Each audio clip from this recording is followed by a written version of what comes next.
धार जिले की नालछा थाना पुलिस ने बड़ी कार्रवाई करते हुए अवैध शराब से भरी स्कॉर्पियो वाहन को पकड़ा। इस कार्रवाई में पुलिस ने एक आरोपी को मौके से गिरफ्तार किया है। मिली जानकारी के अनुसार नालछा पुलिस को मुखबरी से सूचना मिली थी कि एक स्कॉर्पियो वाहन में अवैध शराब भरकर तस्करी की जा रही है। इस पर तुरंत कार्रवाई करते हुए पुलिस ने संदिग्ध वाहन को रोककर तलाशी ली, जिसमें बड़ी मात्रा में अवैध शराब पाई गई। पुलिस ने मौके से एक आरोपी को गिरफ्तार कर लिया है, जबकि अन्य संभावित संलिप्त लोगों की तलाश जारी है। स्कॉर्पियो वाहन को भी जब्त कर लिया गया है। पूरे मामले में आबकारी अधिनियम के तहत प्रकरण दर्ज कर लिया गया है और आगे की जांच जारी है। अवैध शराब तस्करी को लेकर क्या पूरा मामला? देखिए, कल रात्रि में थाना नालछा को सूचना प्राप्त हुई थी कि एक अवैध शराब की स्कॉर्पियो वाहन जिसमें एक व्यक्ति चालक है, उस पर पुलिस नालछा द्वारा तत्परता से कार्रवाई करते हुए एक व्यक्ति को पकड़ा है, जिसके पास स्कॉर्पियो कार में टोटल 35 पेटी अवैध शराब पाई गई है, जिसको गिरफ्त में लेके पूछताछ करते हुए कोई लाइसेंस दस्तावेज नहीं पाए जाने पे उससे अवैध शराब और स्कॉर्पियो वाहन को जब्त किया गया और आरोपी के विरुद्ध थाना नालछा पे आबकारी एक्ट के तहत अपराध पंजीबद्ध कर विवेचना में लिया गया है। सर, कुल कितनी शराब? कुल 35 पेटी शराब है और इसकी कीमत है लगभग 1,47,000 रुपया और एक स्कॉर्पियो वाहन है। घटना अब यहाँ कड़कड़ घाटी के पास में टर्न है। उप निरीक्षक राहुल चौहान।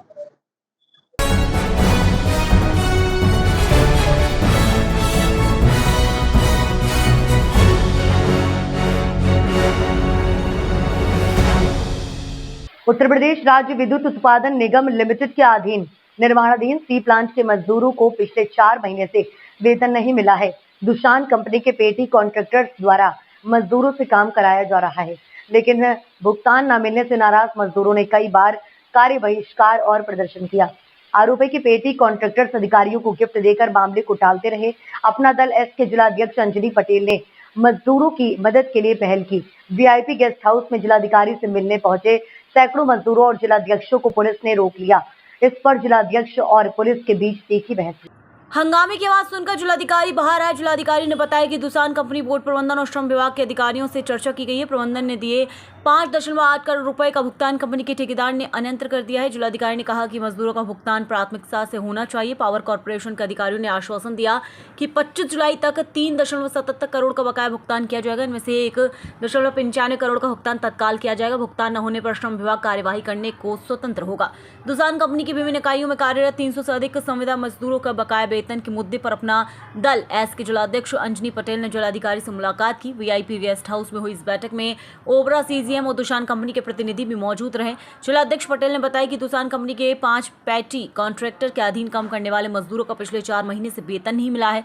इससे मजदूरों के परिवारों का भरण पोषण, बच्चों की पढ़ाई और स्वास्थ्य देखभाल प्रभावित हो रही है। वहीं ग्राम सेवा समिति अध्यक्ष शिवदत्त दुबे ने बताया कि मजदूरों के बकाया भुगतान के लिए डीएम साहब से मिल गया और उन्होंने आश्वासन दिया है कि 25 जुलाई तक बकाया भुगतान कर दिया जाएगा। हमारी सरकार चाहती है कि मजदूरों को साथ न्याय हो और जो दिहाड़ी मजदूरों का बकाया भुगतान है, सबसे पहले उनकी मजदूरी मिलनी चाहिए, बाकी अन्य का भुगतान बाद में किया जाना चाहिए।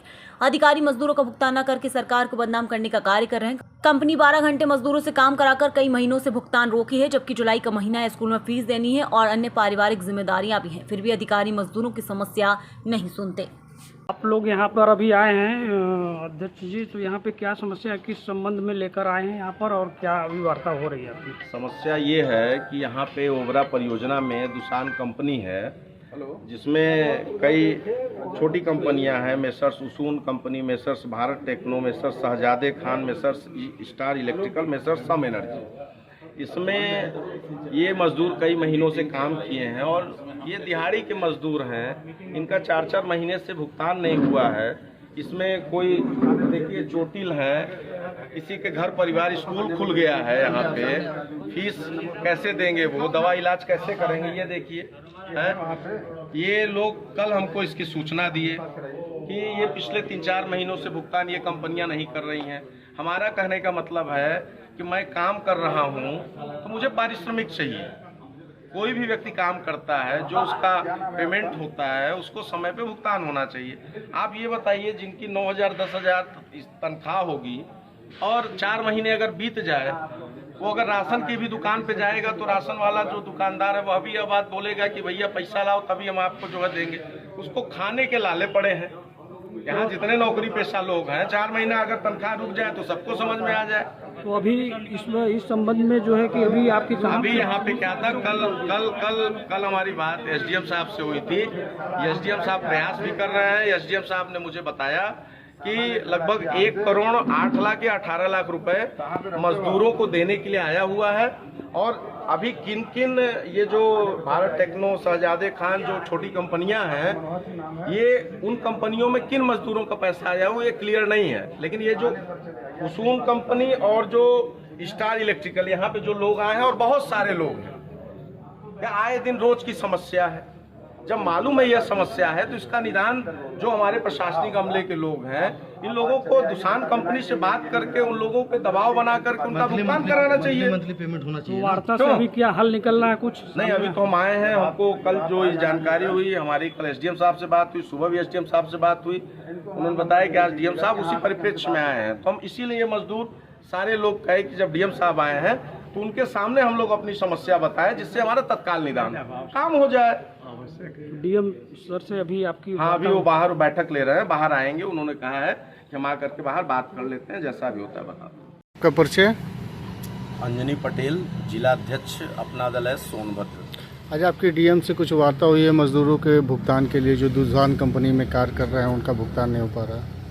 हाँ, जैसा हमको जानकारी मिली कि आज ओबरा तहसील में जिलाधिकारी महोदय का आगमन होना है और उसके बाद उस जन सुनवाई के बाद वो वीआईपी गेस्ट हाउस में गए थे। तो यहाँ चूँकि दुसान कंपनी में कई छोटी कंपनियाँ हैं जिसमें संविदा पे बहुत सारे मजदूर काम करते हैं, जिसमें से 4-5 ऐसी कंपनियाँ हैं जिसमें काम करने वाले लगभग 300-350 मजदूर, जिनका 2-3 महीने का वेतन बकाया था और आज 4-5 महीनों से वे हर जगह गुहार लगा चुके, लेकिन उनका वेतन भुगतान दुसान कंपनी में कार्यरत जो छोटी कंपनियां हैं, उसून कंपनी है, स्टार इलेक्ट्रिकल कंपनी है, ऐसी कई कंपनियां हैं, तो वो भुगतान नहीं किए, जिससे वे मजदूर अभी कल जो कि यहाँ ग्राम सेवा समिति के अध्यक्ष हैं आदरणीय शिवदत्त दुबे जी, उन्होंने इस विषय को बताया हमसे कि वो जो मजदूर हैं दर दर की ठोकर खा रहे हैं, उनके परिवार वाले भरण पोषण का कार्य उनका अच्छे से नहीं हो पा रहा है, बच्चों की शिक्षा दीक्षा अच्छे से नहीं हो पा रही है, दवा इलाज अच्छे से नहीं हो पा रहा है,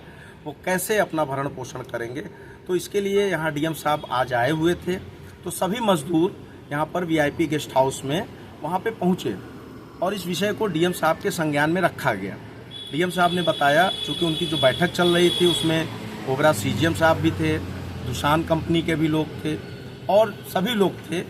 वो उस बैठक को करने के बाद जब वो बाहर आए तो उन्होंने जो मजदूर थे और हम सभी लोग के समक्ष इस बात को बताया कि आगामी 25 जुलाई 2025 तक जो भी कर्मचारी इन जो दुसान कंपनी में जो छोटी कंपनियां उसमें कार्य किए हैं, जिनका बकाया है 2-3-4 महीनों का वेतन का, वो 25 जुलाई तक वो भुगतान कर दिया जाएगा। वो लिखित रूप से इस बात की पुष्टि किए हैं कि 25 जुलाई तक हो जाएगा।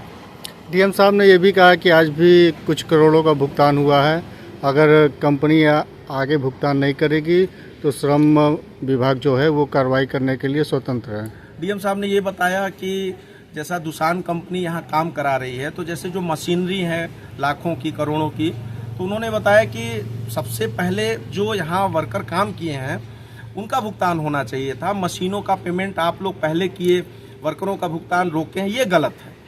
मजदूरों ने जो काम किया उनका भुगतान पहले होना चाहिए था, मशीनों का आपको बाद में करना चाहिए था। ये लॉ एंड ऑर्डर का भी इशू बनता है कि जब मजदूरों का भुगतान नहीं होगा, मजदूर सड़क पे आएंगे, आंदोलनरत होंगे, तो इससे क्या होता है कि प्रशासन के लिए भी सरदर्द होता है और समाज में इसका गलत संदेश जाता है। तो डीएम साहब ने और उनके साथ आदरणीय पुलिस अधीक्षक महोदय भी थे, सारे लोगों ने इस बात की पुष्टि की कि आगामी 25 जुलाई को जो भी वर्करों का यहाँ पे बकाया है वो भुगतान कर दिया जाएगा। सुनने में आ रहा है और एक वीडियो वायरल हो रहा है कि आपको डीएम साहब से मिलने नहीं दिया जा रहा था लोकल प्रशासन की तरफ से, ये बात सही है? ये अचानक, चूंकि हम वहाँ पे गए थे, उनकी आपस में बैठक चल रही थी, डीएम साहब ने ये बोला बस बैठक के बाद हम जो मजदूर हैं बाहर आकर के पूरी बात हम मजदूरों के समक्ष सुनेंगे और जो हमने आज इस बैठक में कार्रवाई की है उस बात को पूरे मजदूरों के समक्ष बताएंगे।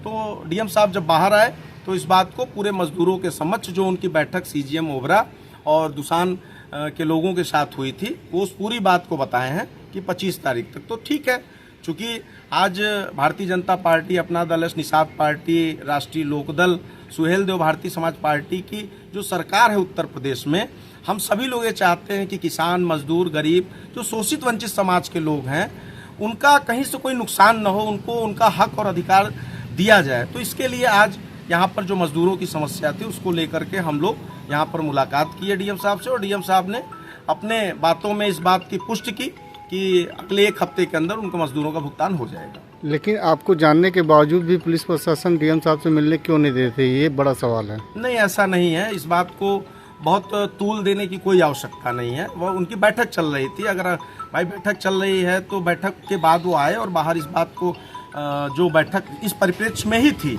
कि दुसान और ओबरा परियोजना के बीच में कि मजदूरों का भुगतान, बकाया चीज़ों को लेकर के, तो उन्होंने इस बात की पुष्टि की। एक चर्चा ओबरा क्षेत्र में जोरों पर है कि बकाया भुगतान न करके अधिकारी लोग संबंधित अधिकारियों को गुलदस्ता और गिफ्ट देने के कल्चर बढ़ावा दे रहे हैं, इस पर क्या कहना है? अब इस बारे में तो भाई हमें कोई जानकारी नहीं है। ये तो एक अलग विषय है, ये उस विषय से हट के बात है।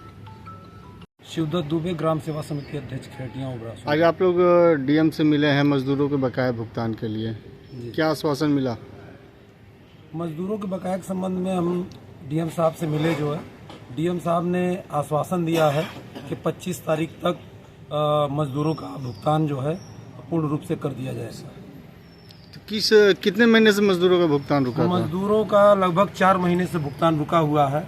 मजदूर दर दर से भटक रहे थे और चूँकि हमारे पास आए, और हम जानते हैं कि उत्तर प्रदेश में बीजेपी अपना दल एस की सरकार है और हमारी सरकार चाहती है कि मजदूरों के साथ न्याय हो, और जो यहाँ पर अधिकारी हैं, जो दिहाड़ी मजदूर, दैनिक मजदूरी करने वाले हैं, उन्होंने मजदूरी किया है, तो निश्चित तौर पर सबसे पहले उनकी मजदूरी उनका मिलना चाहिए और बाकी सब पेमेंट बाद में होना चाहिए। सुनने में आया है कि बड़ी बड़ी फर्मों का भुगतान कर दिया गया है जबकि मजदूरों का भुगतान रोक दिया गया है, इसके पीछे की क्या वजह हो सकती है?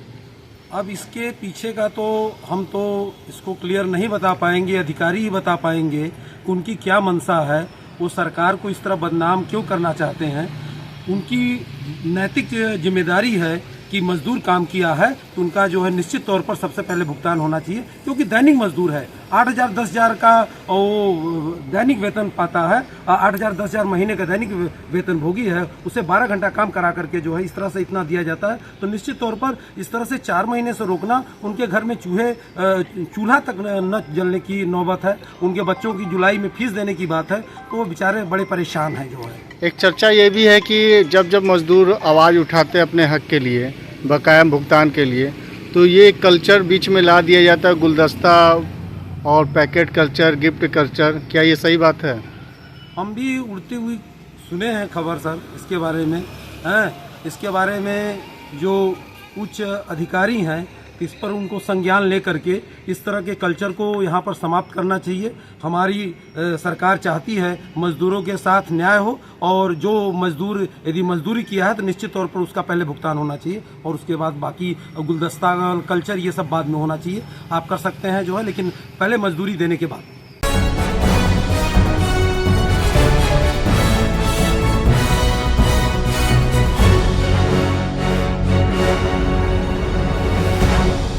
इस वक्त की बड़ी खबर आ रही है मुरैना से। कैलारस चिन्नोनी थाना क्षेत्र के पचोखरा गांव के रपटे पर पानी का बहाव अधिक होने से गांव का युवक 20 वर्षीय अमित जाटव की पानी में डूबने से मौत हो चुकी है। ये पुल गुरहा नाले छोटी नदी बरसाती नदी पर बना हुआ है, जहां पानी की काफ़ी तेज बहाव है।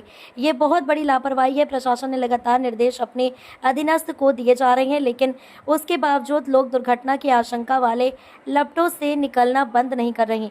प्रशासन को भी वहां मुस्तैद रहना चाहिए था ताकि ऐसी दुर्घटनाओं से बचा जा सके।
शाजापुर में भारतीय नागरिक सुरक्षा संहिता की धारा 163 के तहत लोक शांति एवं कानून व्यवस्था बनाए रखने के लिए सोशल साइट्स पर आपत्तिजनक संदेश, चित्रों, वीडियो एवं ऑडियो संदेश आदि पर नियंत्रण के लिए शाजापुर जिले की राजस्व सीमा के लिए आगामी आदेश तक कलेक्टर सुश्री रिजू बाफना ने प्रतिबंधित लगाया है।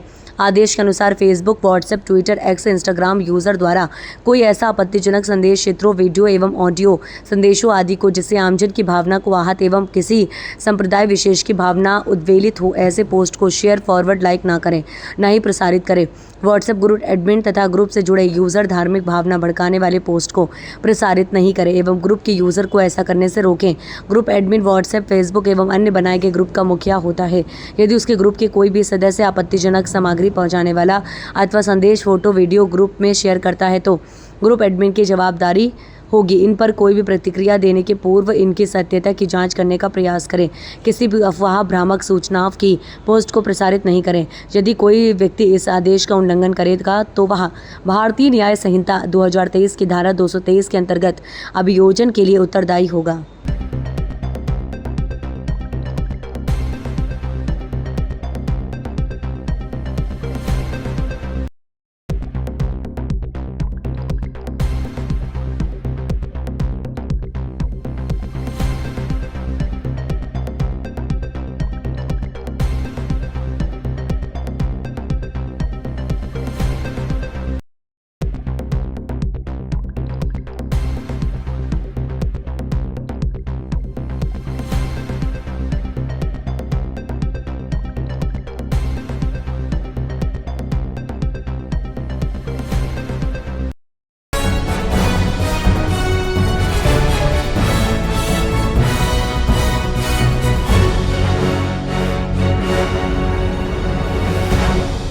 शाजापुर में यातायात पुलिस ने एक नशा मुक्त समाज की पहल को लेकर एसपी यशपाल राजपूत के नेतृत्व में जागरूकता कार्यक्रम का आयोजन स्थानीय स्टेडियम ग्राउंड में ऑटो चालकों एवं अन्य वाहन चालकों को नशा मुक्ति का संदेश दिया गया। वहीं जान बचाइए, सम्मान पाइए, राहवीर योजना को लेकर उन्हें विस्तार से बताया गया।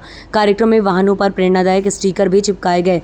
इस दौरान एसपी यशपाल राजपूत ने वाहन चालकों को नशे से होने वाले दुष्परिणामों को बताया और नशा मुक्ति की शपथ दिलाई। वहीं उन्होंने राहवीर योजना, जिसमें यदि कोई व्यक्ति सड़क दुर्घटना में घायल किसी भी अज्ञात व्यक्ति की सहायता करता है एवं उसे शीघ्र अस्पताल पहुंचाता है तो ऐसे सजग नागरिक को 25,000 रुपये की प्रोत्साहन राशि प्रदान की जाती है, जो कि मानवता एवं सामाजिक सहयोग के लिए प्रेरित करती है की बात कही।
नानपुर में झोलाछाप डॉक्टर द्वारा लगाए गए गलत इंजेक्शन से हुई मौत। घटना से आक्रोशित ग्रामीणों और जय संगठन ने शव को रखकर विरोध प्रदर्शन किया। नानपुर निवासी युवक जयराम पिता गिलदार बघेल उम्र लगभग 35 वर्ष की संदिग्ध परिस्थितियों में मौत के बाद परिजनों और ग्रामीणों ने जमकर हंगामा किया। परिजनों का आरोप है कि जयराम की मौत झोलाछाप डॉक्टर द्वारा लगाए गए गलत इंजेक्शन से हुई है। घटना से आक्रोशित ग्रामीणों ने शव को नानपुर पुलिस थाने परिसर में रखकर विरोध प्रदर्शन किया और दोषियों के खिलाफ सख्त कार्रवाई की मांग की। स्थिति को नियंत्रण में लाने के लिए पुलिस बल मौके पर पहुंचा। नानपुर थाना पुलिस द्वारा शव का पंचनामा तैयार कर पोस्टमार्टम के लिए जिला अस्पताल भेजा गया। वहीं थाना प्रभारी नानपुर मौके पर पहुंचे और लोगों को समझाइश दी। प्रशासन ने मामले की जांच के आदेश दिए। प्रारंभिक जांच जांच के अनुसार जयराम को गांव के एक निजी क्लिनिक में इलाज के दौरान इंजेक्शन लगाया गया था, जिसके बाद उसकी हालत बिगड़ गई। डॉक्टर की योग्यता और क्लिनिक के पंजीयन की भी जांच की जा रही है। जिला प्रशासन द्वारा आश्वासन दिया गया है कि पोस्टमार्टम रिपोर्ट आने के बाद दोषी पाए जाने पर संबंधित व्यक्ति पर कड़ी कार्रवाई की जाएगी। प्रवीण जी, बंगाली झोला छाप डॉक्टर के कारण एक व्यक्ति की मौत हो गई, क्या है पूरा मामला? हमारा वेगड़ी का एक जयराम करके साथी था। वो सुबह क्या है कि यहाँ पर हॉस्पिटल में भी आया था, बड़े हॉस्पिटल में, लेकिन यहाँ पर क्या बंद होने के कारण कोई मिल नहीं पाया। उसके कारण वो क्या है कि वहाँ पर जो कोई बंगाली सारंग का विश्वास करके जो है उनके पास चेकअप करवाने के लिए मॉर्निंग में गया। अब मजबूरी के कारण तो उनके पास जाना पड़ता है। यहाँ अस्पताल की व्यवस्था गंदी है और ओपन नहीं था, उस कारण से डॉक्टर नहीं थे, तो वो चले गए थे उनके पास दिखाने। तो उस डॉक्टर ने विश्वास ने इंजेक्शन लगाया कोई सा हाई डोज, और उसके बाद 10 मिनट से 15 मिनट के अंतराल में वो जयराम की डेथ हो गई है। वो उसने रास्ते में कुछ खाया नहीं, ना पानी पिया, बस उस इंजेक्शन लगाने से ही 15 मिनट के अंतराल में डेथ हो गई है। तो ये कंडीशन है। ये जो डॉक्टर बताया जाता है, हम लोगों ने पहले भी ऑलरेडी एसपी महोदय को चर्चा करके फ़ोन पे बात करने के बाद भी इन पे पहले एक मुकदमा दर्ज करवा चुके हैं। उन्होंने पहले भी इंजेक्शन लगाया था तो पूरा हाथ सड़ चुका था, जिसको इंदौर हम लोगों ने रेफ़र किया है। आज हम यहाँ नानपुर थाने पे आए हैं, तो यहाँ पर एसडीओपी महोदय, टीआई महोदय भी दोनों लोग हैं यहाँ पर। उनका कहना है कि आप पोस्टमार्टम कीजिए, उसके बाद हम लोग मुकदमा दर्ज करते हैं, ऐसा बताया उन लोगों ने। लेकिन हमारा ये है कि पोस्टमार्टम हम लोग करवाने के लिए तैयार हैं। उन्होंने वहाँ से बॉडी लाएंगे, हम लोग यहाँ रिटर्न रखेंगे। जब तक मुकदमा दर्ज नहीं होता हम लोग यहीं बैठेंगे, क्योंकि ये आज पहली घटना नहीं, ऐसी कई कितनी घटनाएं हर छोटे छोटे कस्बों में हो रही। जितने बंगाली हैं ना, सालों से यहाँ बसे हैं। और मैं आज आपके इस वीडियो के माध्यम से, आप पत्रकार के माध्यम से मैं ये कहना चाहता हूँ कि 7 दिन के अंतराल में इस ज़िले के अंदर जितने भी बंगाली हैं बाहर नहीं होते, सील नहीं होते, तो पूरा अलीराजपुर ज़िला बंद किया जाएगा। एक बड़ी घटना आज नानपुर में हुई है, क्या कहोगे? जैसे आज जो नानपुर की घटना है, बहुत दुखद घटना है। इसको लेकर हम सतत समय समय पे स्वास्थ्य अधिकारी या एसडीएम साहब है, इन सबको सतत समय समय पे सूचित किया जा रहा है। और कई समय पहले हमने कई आवेदन भी दिए हैं और कुछ लोगों के खिलाफ एफआईआर भी हुई है। पर ये जो वर्तमान में जो आज की घटना है, बिट्टू विश्वास, पिछले 5वें महीने में उनके खिलाफ एक एफआईआर हुई थी। इनके इंजेक्शन लगाने से एक व्यक्ति का हाथ सड़ गया था, और फिर यह दूसरी घटना उसी की क्लिनिक पे हुई है। तो मैं शासन प्रशासन से ये पूछना चाहता हूँ कि क्या आपका शरण है, क्या आपका संरक्षण है? 2-4 दिन पहले एसडीएम ने यहाँ पर एक 3 डॉक्टर क्लिनिकों को सील किया था। इसके पहले भी 3 डॉक्टरों के खिलाफ एफआईआर हुई है। आज तक वो जो सील होती है दुकानें वापस खुल जाती है। तो यहाँ कहीं न कहीं प्रशासन का बड़ा हाथ है। मैं चाहता हूँ प्रशासन लीगल तरीके से उसकी जांच करें।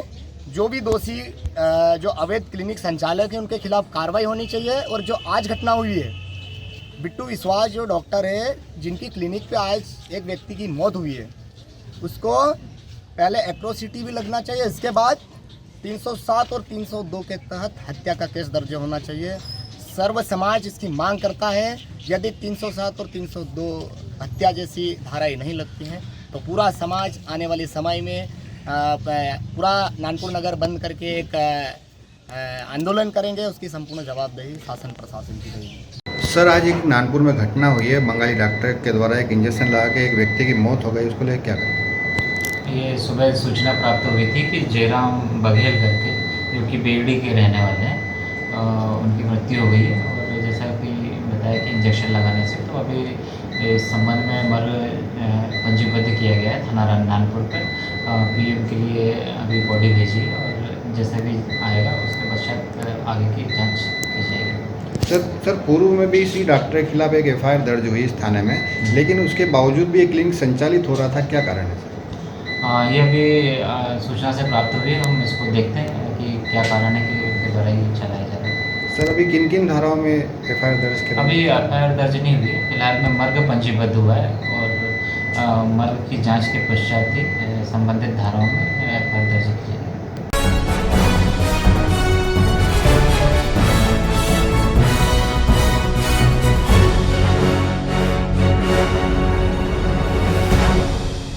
ओंकारेश्वर से उज्जैन के लिए रवाना हुई राष्ट्रीय हिंदू महासभा भारत के राष्ट्रीय अध्यक्ष पंडित विवेक शर्मा के निर्देश अनुसार राष्ट्रीय हिंदू महासभा भारत के राष्ट्रीय उपाध्यक्ष सत्यपाल सिंह गंगवार लखनऊ की इकाई के द्वारा विशेष कांवड़ यात्रा आयोजित की गई, जिसमें राष्ट्रीय हिंदू महासभा भारत के 225 से अधिक पदाधिकारी एवं महिला संगठन भी उपस्थित रही। संगठन में आए प्रमुख सर्वश्री दो हरदेव गंगवार, विपिन जायसवाल, बनवारी लाल यदुवंशी का यहां पहुंचने पर जोरदार स्वागत भी किया गया। बता दें कि राष्ट्रीय हिंदू महासभा भारत के तत्वाधान में ज्योतिर्लिंग ओंकारेश्वर से नर्मदा जल भरकर कालों के काल महाकाल उज्जैन को समर्पित करते हैं। यात्रा में मुख्य रूप से राष्ट्रीय उपाध्यक्ष श्री मोहन सिंह राणा, खंडवा जिला अध्यक्ष पंडित मुकेश शुक्ला, महिला जिला अध्यक्ष श्रीमती संगीता सोलंकी, ओंकारेश्वर नगर प्रमुख ललित करोड़ी, संगठन तहसील प्रमुख चरण सिंह सोलंकी, जीतू बाबा, आकाश शुक्ला सहित मध्य प्रदेश के अनेक जिलों से आए पदाधिकारी ने कांवड़ यात्रियों का जोरदार स्वागत अभिनंदन करते हुए सनातन धर्म की रक्षा के लिए यात्रा के सफल होने की कामनाएं भी की। वहीं राष्ट्रीय संगठन उपाध्यक्ष श्री गंगवार में बैठक को संबोधित करते हुए मुकेश शुक्ला को राष्ट्रीय हिंदू महासभा भारत का खंडवा जिला अध्यक्ष नियुक्त किए जाने की भी घोषणाएं की।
रेल बनाना पड़ा महंगा, रेलवे ट्रैक पर बना रहे थे रेल, आरपीएफ ने 2 युवकों को पकड़ा। रेलवे ट्रैक पर रेल बनाना 2 युवकों को भारी पड़ गया। आरपीएफ पुलिस ने दोनों के खिलाफ प्रकरण दर्ज कर उन्हें गिरफ्तार कर लिया है। आज आरपीएफ पुलिस की टीम स्टेशन पर गश्त कर रही थी। इस दौरान उसकी नज़र 2 युवकों पर पड़ी जो प्लेटफार्म पर खड़ी मालगाड़ी के साथ मोबाइल से रेल बना रहे थे। पुलिस ने जान जोखिम में डालने पर दोनों युवकों को हिरासत में लिया, जिन्होंने पूछताछ में अपना नाम जौनपुर निवासी प्रदीप आसरे और विपिन बताया। पुलिस के मुताबिक दोनों युवक रेल बनाने काम करते हैं, जिनके 2 यूट्यूब चैनल हैं, जिसके लाखों फॉलोअर्स हैं। इसके जरिए उन्हें अच्छी खासी कमाई होती है, जिससे उन्होंने एक आलीशान मकान तक बनवा लिया है। इन्होंने और ज़्यादा फेमस होने के चक्कर में उज्जैन में आकर रेल बनाने की योजना बनाई, जो इन्हें भारी पड़ गई। फिलहाल दोनों हवालात की हवा खा रहे हैं और अपने फॉलोअर्स से रेलवे ट्रैक पर रेल नहीं बनाने की बात कह रहे हैं। आरपीएफ थाना प्रभारी नरेंद्र यादव ने रेल बनाने वाले लोगों को सख्त चेतावनी देते हुए कहा कि यदि कोई रेलवे ट्रैक पर रेल बनाते हुए पकड़ा गया तो उसके खिलाफ सख्त कार्रवाई की जाएगी। सर बताएं, रेल बनाते पकड़े गए पूरा क्या मामला? ये कल दिनांक 19/7/25 को यार्ड में एएसआई हरिओम मीना, एएसआई शिव सिंह और हमारी सीपीडीएस टीम कांस्टेबल लखन और हेड कांस्टेबल शाहिद नूर ने देखा कि कुछ लोग रील्स बना रहे हैं, 2 लड़के। तो उनको रोका गया, पकड़ा गया तो उनको चेक किया गया कि उनके 2 चैनल थे, शिवम कॉमेडी 4 और प्रदीप कॉमेडी 4। वो लोग लंबे टाइम से रील्स बनाकर रेलवे पे रील्स बनाकर पैसा कमा रहे थे और उज्जैन चूँकि फेमस स्टेशन है इसलिए आज यहाँ रील बनाने आए थे और पकड़े गए। दोनों के खिलाफ मुकदमा दर्ज हुआ है, अग्रिम कार्रवाई की जा रही है। कहाँ के रहने वाले सर, और ये क्या करते हैं? ये दोनों जौनपुर के रहने वाले हैं और इनका चेक करने पे मुख्य काम इनका रील्स बनाकर पैसा कमाना ही है। सर कैसे कितना पैसा कमा लेते हैं? पूछताछ पे पता चला है कि इन्होंने बताया कि रील्स से इन्होंने इतना ठीक ठाक पैसा कमा लिया कि इन्होंने मकान बना लिया, करीब 12 से 15 लाख रुपए कमा चुके हैं। हमेशा रेलवे ट्रैक पे ही रील बनाया है? इनके दोनों चैनल चेक किए तो काफ़ी रील्स उसमें रेलवे ट्रैक पे बनाई मिली हैं।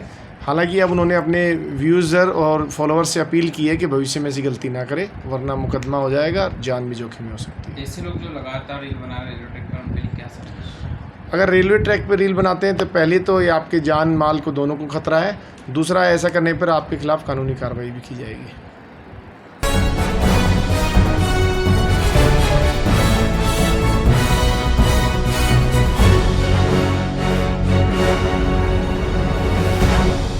आज दिनांक 19 जुलाई 2025 को मुरैना जिले के बैरियर चौराहे पर नशे से दूरी है जरूरी अभियान का आयोजन किया गया। इस पहल का मुख्य उद्देश्य वाहन चालकों को नशे के दुष्प्रभावों के प्रति जागरूक करना और उन्हें नशा मुक्त जीवन अपनाने के लिए प्रेरित करना था। अभियान के अंतर्गत उपस्थित सभी वाहन चालकों को नशे से दूर रहने की शपथ दिलाई गई। ये शपथ उन्हें नशे के सेवन से होने वाले व्यक्तिगत और सामाजिक कुप्रभावों के प्रति सचेत करने तथा एक स्वस्थ एवं सुरक्षित समाज के निर्माण में योगदान देने के लिए प्रेरित करने हेतु थी। जागरूकता संदेश को जन जन तक पहुंचाने के उद्देश्य से सभी वाहनों पर नशा मुक्ति संबंधी स्टिकर चिपकाए गए।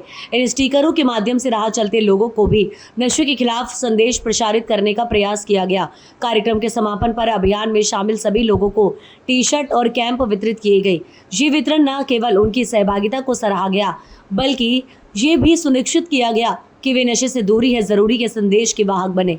ये अभियान समाज में नशे के खिलाफ एक महत्वपूर्ण कदम है जो मुरैना को एक स्वस्थ और नशा मुक्त जिला बनाने की दिशा में प्रयासरत है। कार्यक्रम में 100 से अधिक वाहनों पर स्टिकर चस्पा किए गए। मैम, जो नशा मुक्ति जो अभियान चल रहा है उस अभियान के तहत परिवहन विभाग की इसमें क्या भूमिका रहेगी? जैसे आपको जानकारी हो, जिले भर में नशा मुक्ति अभियान पुलिस विभाग की तरफ से चलाया जा रहा है। आज इसी परिप्रेक्ष्य में हमने एक विशेष दिन जो भी गाड़ी की चालक रहते हैं, ई रिक्शा, ऑटो, यात्री बस, उन सभी को एक संदेश देने के लिए एक मुहिम चलाई है कि जो भी वाहन चालक है ड्रंक कर करके दारू वगैरह पी करके वाहन ना चलाए और जितना हो नशा मुक्ति अभियान में शामिल हो, अपने परिवार की सुरक्षा के लिए, बच्चों के लिए नशे से दूर रहें, एक स्वस्थ और सुंदर समाज की रचना के लिए ये हमारा छोटा सा पहल सभी ड्राइवरों को अनुरोध करने के लिए। सर, जैसा कि आप देखें, अपने मध्य प्रदेश से लेकर मुरैना शहर में जो नशा मुक्ति जो अभियान चलाया जा रहा है, उसी अभियान के तहत आज ई रिक्शा वालों के साथ आज जो नशा मुक्ति की शपथ दिलाई गई है, इसके द्वारा क्या मैसेज देना चाहते हैं? देखिए, जैसे कि सभी को ज्ञात है कि 15 जुलाई से 20 जुलाई तक पूरे मध्य प्रदेश में पुलिस विभाग के हमारे मुखिया हैं, उनके द्वारा नशे से दूरी है जरूरी अभियान चलाया जा रहा है, जिसके तारतम्य में हम प्रतिदिन एक कार्यक्रम करते हैं, जिसमें आज हमारा नशा मुक्ति को लेकर जो हमारे ये वाहन चालक है, ई रिक्शा चालक है, इनके वाहनों पे हमने पैम्पलेट चिपकवाए हैं और साथ ही उनको संदेश दिया है कि नशे से दूरी है जरूरी। साथ ही सभी को इस बात की शपथ भी दिलाई है कि नशा हमारे लिए एक तरह से बहुत बड़ी समस्या है, नशा देश इस समस्या से दूर रहे और इससे बचाव के लिए सभी को संदेश दिया है और मैं आमजन से भी अपील करता हूँ कि वो लोग भी इसका पालन करें।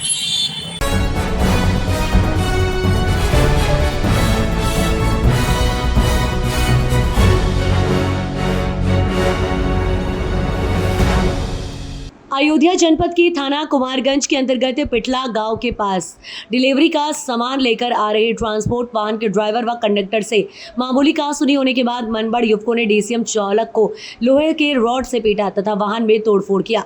सूचना पर पहुंची पुलिस छानबीन में जुटी। बता दें कि शनिवार सुबह करीब 11 बजे शिवशक्ति ट्रांसपोर्ट का वाहन लखनऊ ट्रांसपोर्ट से कुमारगंज को डिलीवरी का सामान लेकर आ रहा था।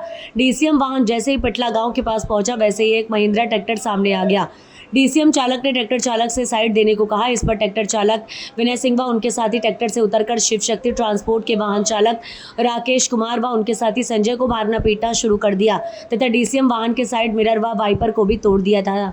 शिवशक्ति ट्रांसपोर्ट के ड्राइवर राकेश का मोबाइल फोन छीन लिया और धमकी देते हुए चले गए।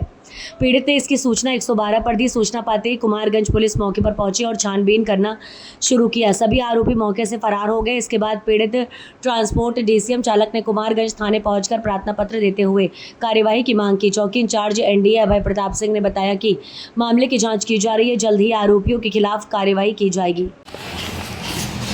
क्या नाम भैया, क्या मामला हुआ? भैया, हम शिवशक्ति ट्रांसपोर्ट से गाड़ी चलाते हैं। हम लोग कुमारगंज के लिए माल खाली करने के लिए आ रहे थे जो 11 रोड के पास, वहाँ से गाँव का ट्रैक्टर निकल रहा था लाल कलर का महिंद्रा।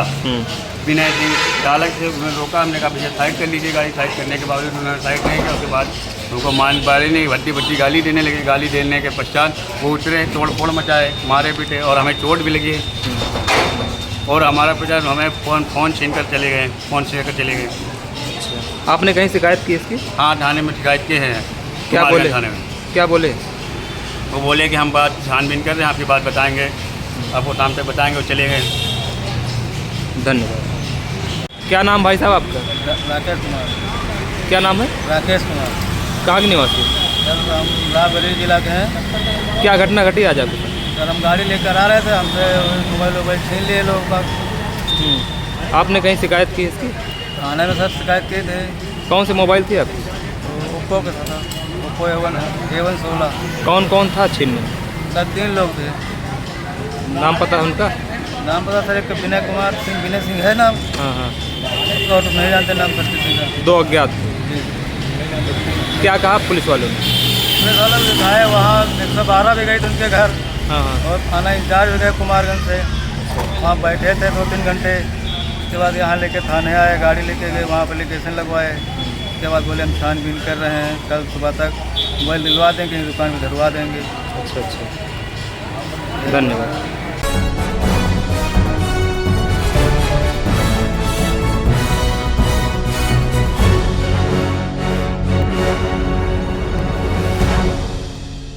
धारनगर में इन दिनों श्रावण माह के प्रारंभ से ही भगवान भोलेनाथ की आराधना बढ़ चढ़ कर की जा रही है।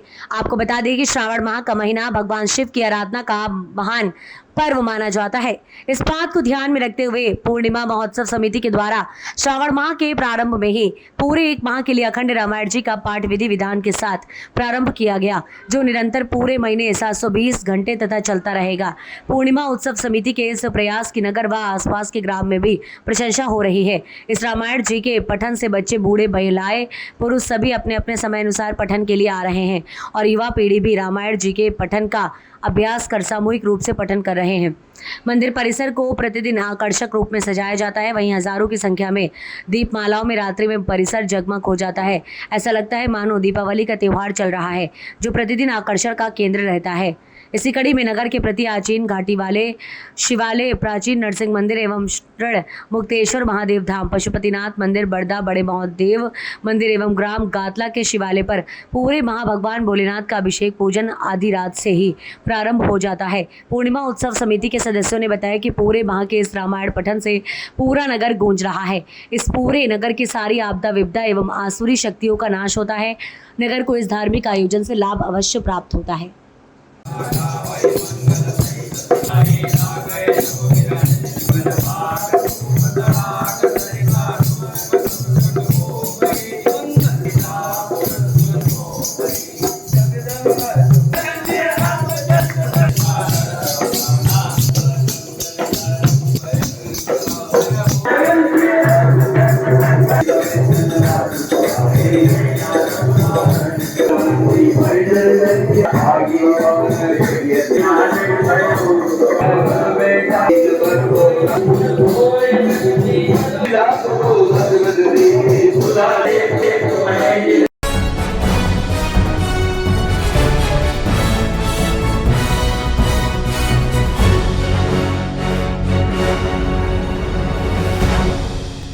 विपक्ष में बैठी कांग्रेस में जान फूंकने और मिशन 2028 की तैयारी को लेकर कांग्रेस धार जिले के ऐतिहासिक पर्यटन स्थल मांडू में संकल्प लेने जा रही है और यहां 3 दिवसीय नव संकल्प शिविर का आयोजन किया जा रहा है।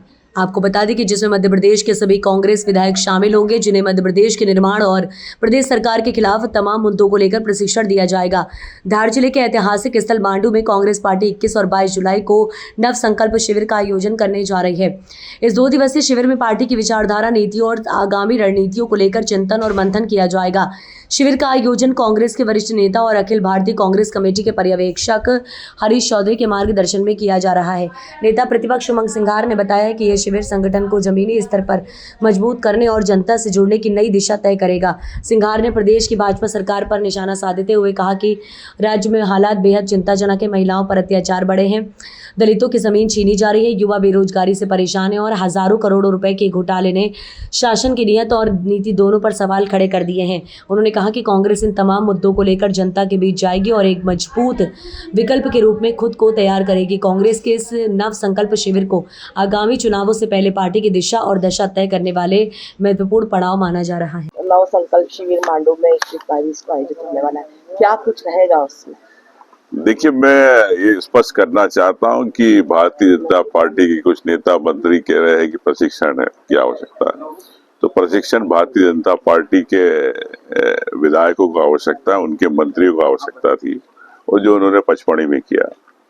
तो मैं समझता हूं कि जो भी विधायक होता है वो खुद अपने क्षेत्र का नेता होता है तो उसे प्रशिक्षण की आवश्यकता नहीं होती है। उसे मध्य प्रदेश कैसे बने, कैसे भविष्य का निर्माण हो, इसको लेके चिंतन होना चाहिए। और निश्चित तौर से इसको लेके कांग्रेस पार्टी ने जिस प्रकार से नव संकल्प शिविर रखा है, माननीय हरीश चौधरी जी के इसमें निर्देश थे कि कांग्रेस को कैसे चिंतन मंथन करना आने वाले भविष्य 2028 को लेके। प्रदेश में जिस प्रकार से समस्याएं हैं, चाहे महिला अत्याचार हो, चाहे आदिवासी दलितों की जमीनें छीने जा रही हो, चाहे युवाओं को नौकरी नहीं मिल रही, चाहे आरक्षण की बात हो, पिछड़ों की आरक्षण की बात है, तो मैं समझता हूं कि कई घोटाले हैं, हजारों करोड़ के घोटाले हो रहे हैं। जैसे जल जीवन मिशन, लोगों को पानी मिलना चाहिए, तो ये जनता का पैसा, मध्य प्रदेश के आम जनता का पैसा जो टैक्स के रूप में देते, बिजली के रूप में, बिल के रूप में देते, जमीन के टैक्स के, प्रॉपर्टी टैक्स के, उनके अधिकार का पैसा भारतीय जनता पार्टी जिस प्रकार से दुरुपयोग कर रही है, इस पे सभी बातों पे, इन सब विषय, तमाम विषय है, कई विषय है, जातिगत जनगणना है, आरक्षण है, तो मैं समझता हूं कि इन सभी बातों को लेके कांग्रेस पार्टी के सभी विधायक, माननीय नेता जो दिल्ली से पधार रहे, अजय माकन जी, माननीय सुप्रिया सिन्हा जी, माननीय पवन बंसल जी, माननीय तनखा जी, राहुल जी ऑनलाइन रहेंगे, तो मैं समझता हूं कि एक जो चिंता है हमारी सब विधायकों की, नेताओं की, कांग्रेस के है कि प्रदेश के अंदर हर आम व्यक्ति के साथ दुर्व्यवहार जिस प्रकार से हो रहा है, झूठे हुए प्रकरण बनाए जा रहे हैं, इन्हीं सब बातों को लेके हम लोग चिंतन करेंगे और कांग्रेस पार्टी इस पर रणनीति बनाएगी और आने वाले चुनाव के हिसाब से मजबूती के साथ किस प्रकार से भारतीय जनता पार्टी से लड़ना तैयारी करेगी। मिशन 2028 को किस प्रकार से फोकस किया जा रहा है? मिशन 2028 को लेकर किस प्रकार से फोकस किया जाएगा इसको लेकर? मैंने आपसे कहा कि 2028 चुनाव के साथ ही जो प्रदेश की समस्या है, 1.5 साल में जो भारतीय जनता पार्टी अपने वादों को पूरी नहीं कर पाई, उन सब बातों पे, उन विषयों पर चिंतन होगा। मेरा मन बनाने में हमेशा तो इस प्रकार जो झूठे प्रकरण बनाए जा रहे हैं, चाहे कार्यकर्ता पे हो, चाहे आम जनता पे हो, चाहे मीडिया का कोई व्यक्ति हो, पत्रकार हो, अगर वो आवाज उठाता है तो उसकी आवाज को दबाने का प्रयास किया जाता है। तो ये प्रदेश के आम जन के मुद्दे, जन समस्या है, हजारों करोड़ के जल जीवन मिशन का घोटाला हुआ, लेकिन उस पर कोई सरकार का कोई व्यक्ति जवाब देना नहीं चाहता, ना किसी पर जवाबदारी तय करना है। नरसिंह घोटाला आप देख रहे, अभी भी चल रहा है, कोर्ट संज्ञान ले रहा है। परिवहन घोटाला आपने देखा, मैं प्रमाण रजिस्ट्रियां दे दी, फिर भी बीजेपी के पास। तो कहने का मतलब ये है कि कई ऐसे मुद्दे हैं जो आम जन से जुड़े हैं, जो सरकार से जुड़े हैं, जो भविष्य की नीतियों से जुड़े हैं।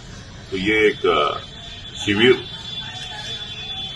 प्रशिक्षण के बजाय भारतीय जनता पार्टी को स्पष्ट करना चाहता है कि रणनीतिक शिविर है, उस रणनीति के तहत हम लोग भविष्य की तैयारी करें। विधायकों ने अपनी स्वीकृति दी, माननीय चूंकि पार्टी का कार्यक्रम संभाएंगे, किसी का कोई व्यक्तिगत कारण है तो अलग बात है। कुछ 1-2 विधायक है जिनके भी ऑपरेशन हुए तो बाहर गए, तो 2-3 क्षण रह सकते। कांग्रेस के जो बड़े नेता है, राष्ट्रीय अध्यक्ष है राहुल गांधी जी है, प्रियंका गांधी, ये सब भी जो है लाइव जुड़ेंगे या खुद आएंगे क्या? चूंकि आप जानते हैं कि कल से लोकसभा का सत्र है, तो जैसी में दिल्ली में बात हुई तो माननीय राहुल जी के कल या परसों लाइव रहेंगे। कांग्रेस पार्टी ने नव संकल्प शिविर का आयोजन किया है और इस शिविर की भावना हमारी ये है, जैसे नाम है नव संकल्प, प्रशिक्षण देना भारतीय जनता पार्टी का काम है। जो उन्होंने विहाल पचपड़ी में प्रशिक्षण दिया, जो विधायक होता है वो अपने क्षेत्र का नेता होता है, तो मुझे नहीं लगता उस नेता को प्रशिक्षण की आवश्यकता होती है। तो लगता है भारतीय जनता पार्टी में प्रशिक्षण की आवश्यकता है क्योंकि वहां पर नेता कम पैदा हो रहे हैं और ज्यादा भ्रष्टाचारी और बेजुबान लोग ज्यादा पैदा हो रहे हैं।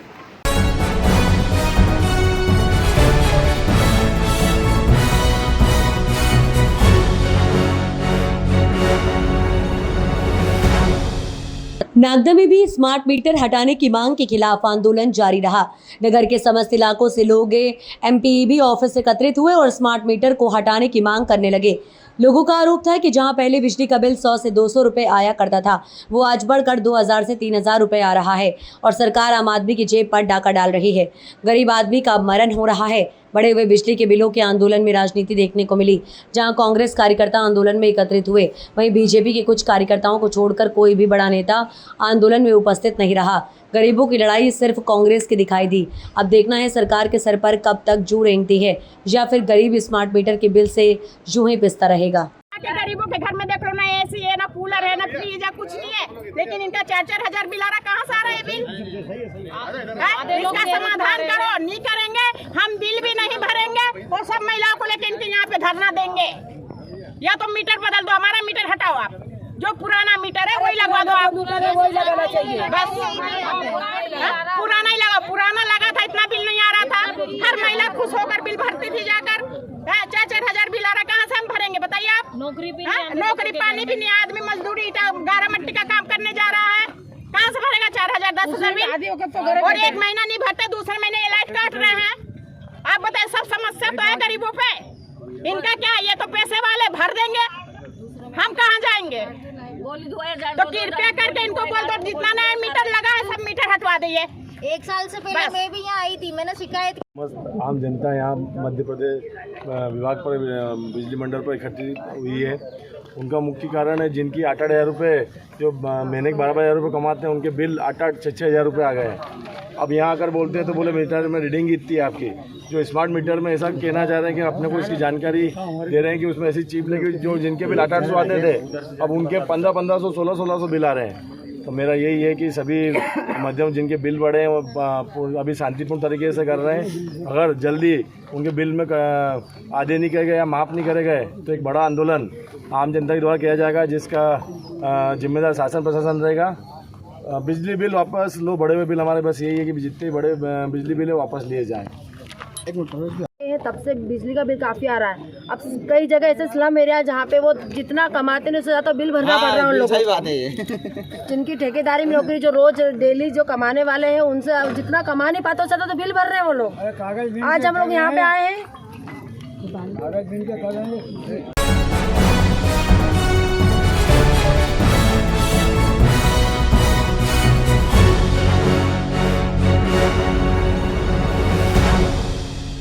बेखौफ होकर चल रहा है बालूरेत का अवैध उत्खनन। प्रशासन के नाक के नीचे अंजड़ क्षेत्र में बालूरेत के ट्रैक्टर बालू माफिया चला रहे हैं बेखौफ होकर।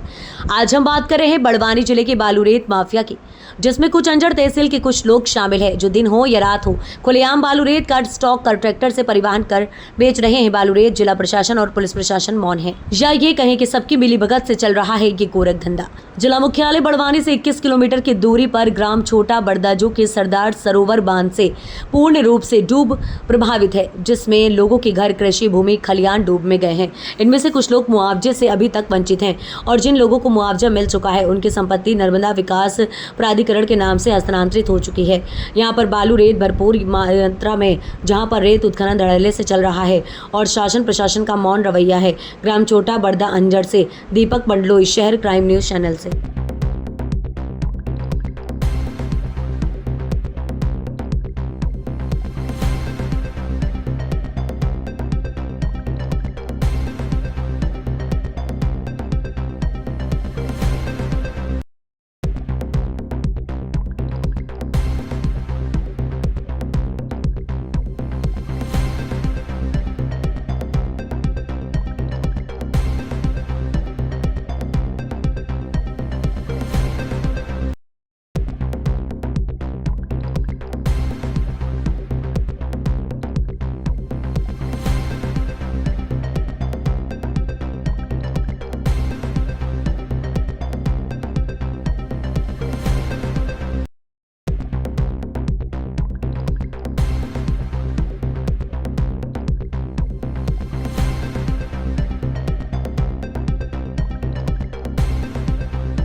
ग्राम पंचायत जिगनाही की प्रधान श्रीमती जसमता देवी ने कराया ग्राम पंचायत का विकास, जिसका प्रतिनिधित्व कर रहे प्रधान प्रतिनिधि अमरेंद्र सिंह ने कहा, विकासखंड की सबसे छोटी ग्राम पंचायत है, प्रतिनिधित्व करते हुए ग्राम पंचायत का करवाया विकास। ग्राम पंचायत में इंटरलॉकिंग, वृद्धा पेंशन, विधवा पेंशन, विकलांग पेंशन, मुख्यमंत्री आवास पात्र व्यक्तियों को दिलवाया लाभ और ग्राम पंचायत में नाली 300 मीटर, RRC सेंटर, सामुदायिक शौचालय और ग्राम पंचायत में सार्वजनिक शौचालय, 20 नल की मरम्मत।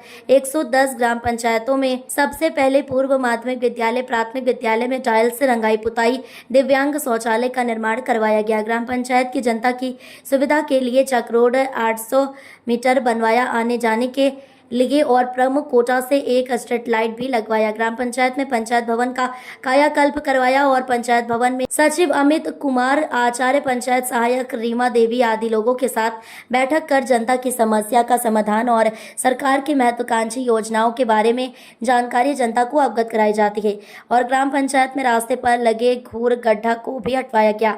प्रतिनिधि अमरेंद्र सिंह ने बताया कि शिक्षा व्यवस्था, रास्ते का कायाकल्प और ग्राम पंचायत की जनता का समस्या का समाधान करवाना सबसे बड़ी अहम भूमिका है और हमारे ग्राम पंचायत में आज के 15 साल पहले आने जाने के लिए कोई रास्ता नहीं थी। ग्राम पंचायत के विकास के लिए राजनीतिक व्यक्तियों से गांव के विकास के लिए योजना की तैयारी में लगा हूं और मैं अपनी ग्राम पंचायत की जनता को दिल की अनंत गहराइयों से हार्दिक स्वागत बंधन अभिनंदन करता हूं, जो मुझे इस लायक बनाया है और जिम्मेदारी सौंपी है। मैं हमेशा उसका ऋणी रहूंगा। मैं हूं धर्मेंद्र पांडे और आप देख रहे हैं शहर क्राइम चैनल। इस वक्त हम आज पहुंचे हैं ग्राम सभा की हकीकत जानने के लिए अमानीगंज विकास खंड की ग्राम जिगनाही पुरावली में। यहां पर आज हम मिलेंगे प्रधान प्रतिनिधि श्री अमरेंद्र कुमार सिंह जी से, जो कि अपने छात्र जीवन से ही राजनीति से जुड़े हुए हैं। आपका बहुत बहुत हार्दिक स्वागत और अभिनंदन है हमारे चैनल पर। धन्यवाद आपके चैनल के लिए भी, आप सबके लिए। आप प्रधान जी ये बताइए कि आपने अपनी ग्राम सभा के विकास के लिए क्या क्या काम किया है, क्या आप अपनी जनता के लिए आपने क्या क्या उनके लिए योजनाएं लाए हैं, थोड़ा उसके बारे में हमें विस्तार से बताइए। हमने ग्राम पंचायत में 750 मीटर इंटरलॉकिंग, अब की वित्तीय वर्ष में, इसके पहले मैं पूर्व में भी प्रधान था जी, और 750 मीटर इस वित्तीय वर्ष में हमने इंटरलॉकिंग लगवाई। करीब 600 मीटर कच्चे रोड पटवाया, 700 मीटर खड़ंजा लगवाया, RRC सेंटर बनवाया, पंचायत भवन बनवाया, सामुदायिक स्वास्थ्य केंद्र बनवाया। प्राथमिक विद्यालय में 2 प्राथमिक विद्यालय हैं हमारे यहाँ पुरावली और जिगनाही में, उसकी सौंदर्यीकरण करवाया, इंटरलॉकिंग लगवाया और गांव की और मूलभूत सुविधाओं का हमने पूरा प्रयास किया है ज़्यादा से ज़्यादा कि गांव के हर नीचे से लेकर सब जो है विकास से ज़रूर मुहैया कराया जाए। जैसा कि जाना जाता है कि ये एकदम पिछड़ा इलाका था कि जहाँ पे आवागमन का भी शुद्ध साधन नहीं था।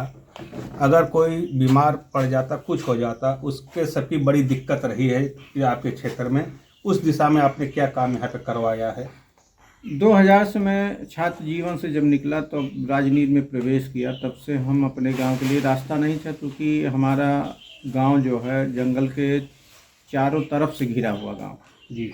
यहाँ आवागमन के लिए कोई साधन नहीं था, न रास्ता ही नहीं था तो साधन कहाँ से रहता। लेकिन अब आप सबके सहयोग से हमने यहाँ पे चारों तरफ से रोड बनवा दी है फिलहाल, और अब ऐसी कोई सरकारी लाभ से गांव हमारा वांछित नहीं है। अच्छा, कि आपने अपने ग्राम सभा में आदर्श तालाब की अभी निर्माण करवाया है?